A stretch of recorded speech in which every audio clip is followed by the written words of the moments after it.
November 23, 2009, sa mismong bayan ng Maguindanao nang mangyari ang isang nakagigimbal na kaganapan kung saan walang awang minasakir ng tinaguriang Ampatuan Clan ang 58 inosenteng buhay, kabilang na dito ang 32 mga journalist personnel. Ang pangyayari ay binansagang the single deadliest attack on journalists sa buong mundo at isa rin sa pinakabrutal na election-related violence sa kasaysayan ng Pilipinas. Pangunahing suspect sa karumaldumal na krimen ay walang iba kundi ang pinakama-impluwensyang pamilya sa Maguindanao, ang mismong mga Ampatuan. Ngunit lantaran man ang mga naging ebidensya upang madiin ang mga suspetsado, ang paglilitis ay tila ba naging usad pagong kung saan inabutan pa ito ng 3 administrasyon at 8 justice secretary, bagay na talagang masasabing mapera-pera at baluktot ang pamamaraan ng hustisya sa ating bansa. Ngunit ano nga ba talaga ang tunay na nangyari sa tinaguriang 2009 Maguindanao Massacre?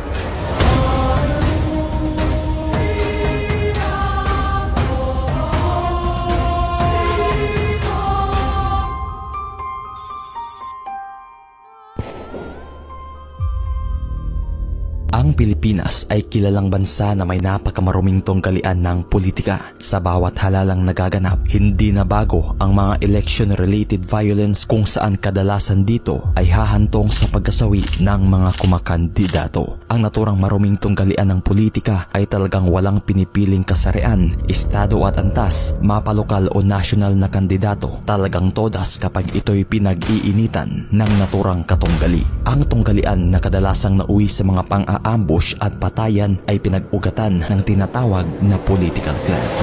Ang naturang pamumunog ito ay siyang nakapagdudulot ng positibo at negatibong epekto sa mismong mundo ng politika. Isa sa mga pinaka-notorious na political clan sa Pilipinas ay matatagpuan sa munisipalidad ng Maguindanao na bahagi ng Central Mindanao, at ito ay ang Ampatuan Political Clan. Ang mga Ampatuan ay talagang isa sa pinaka-kinikilabutang politiko sa naturang lugar nang dahil na rin sa karasang ginawa nito sa kanilang mismong panunungkulan, at ito ay walang iba kundi ang kinatatakutang angkan ni Andal Ampatuan Sr. Taong 1986 pa, sa mismong panunungkulan ni Pangulong Cory Aquino, tumunog na ang naturang pangalan ni Andal Ampatuan Sr. sa bayan ng Maguindanao, kung saan naging mayor ito sa munisipalidad ng Sharif Aguac sa loob ng 10 taon at naging gobernador ito sa Maguindanao mula taong 2001 hanggang 2008, at sa loob ng humigit 2 dekada, hinawakan ng mga Ampatuan ang buong Maguindanao kung saan 18 mayor dito ay talagang galing sa mismong angkan ng mga Ampatuan.